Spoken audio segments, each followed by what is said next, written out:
सद्गुरु श्री ब्रह्म चैतन्य महाराज गोंदवलेकर, इनका प्रवचन 28 मार्च। भगवान की स्मृति और कर्तव्य के लिए जागृति। प्रत्येक व्यक्ति जब बोलता है तब मैं और मेरा का प्रयोग करके ही बोलता है। मतलब कि प्रत्येक व्यक्ति को इन दो बातों के लिए कुछ कर्तव्य होता है। मेरे शब्द में शरीर और तत्संबंधी सभी बातें आती हैं। जीवन में मैं का कर्तव्य परमेश्वर प्राप्ति है और देह का कर्तव्य देह से संबंधित प्रत्येक व्यक्ति के लिए होता है। देह के कर्तव्य में धर्म, शास्त्र और नीति को लेकर संबंधित व्यक्ति के साथ आचरण करने के बारे में होता है, अर्थात जिससे अपना जैसा संबंध होगा वैसे उसके लिए अपना कर्तव्य पालन करना। कर्तव्य का अर्थ है बदले में किसी प्रकार की अपेक्षा न रखते जिन जिन बातों के लिए जो करना उचित होगा वो सही ढंग से बिना गलती से करना।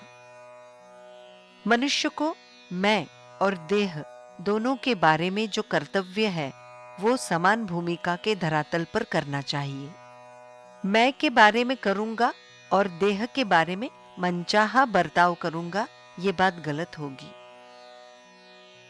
इसका कारण यह है कि मानो कोई मनुष्य नौकरी कर रहा हो, वो नौकरी किस लिए कर रहा है, इसका यदि विचार किया जाए तो ये बात स्पष्ट है कि कोई दूसरा नौकरी के लिए तैयार नहीं है, इसलिए वो नौकरी नहीं करता, बल्कि वो इसलिए नौकरी करता है कि उस नौकरी से जो अर्थार्जन होता है वो परिवार की रक्षा के लिए उपयोगी हो। मानो उसने नौकरी की और उससे मिलने वाला पैसा उसने घर में नहीं दिया तो उस नौकरी से क्या लाभ। उसी प्रकार मैं के कर्तव्य के नाते भगवान से अनुसंधान किया किंतु देह के लिए जो कर्तव्य करना चाहिए वो नहीं किया तो ये वैसी ही बात होगी जैसे नौकरी करके घर में पैसे नहीं दिए।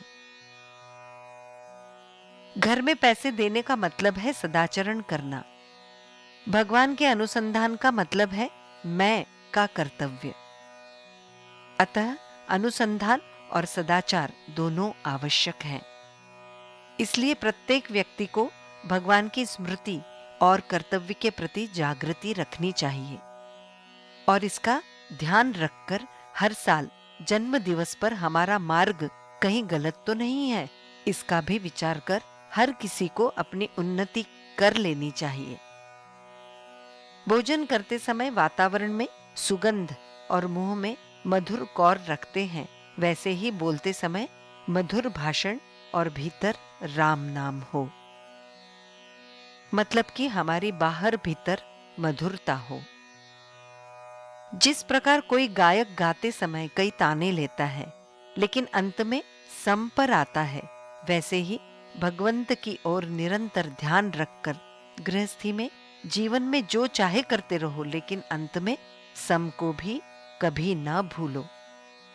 यहां तो तबला वादक भगवंत ही है, इसलिए उसका ठेका तो अचूक ही होता है।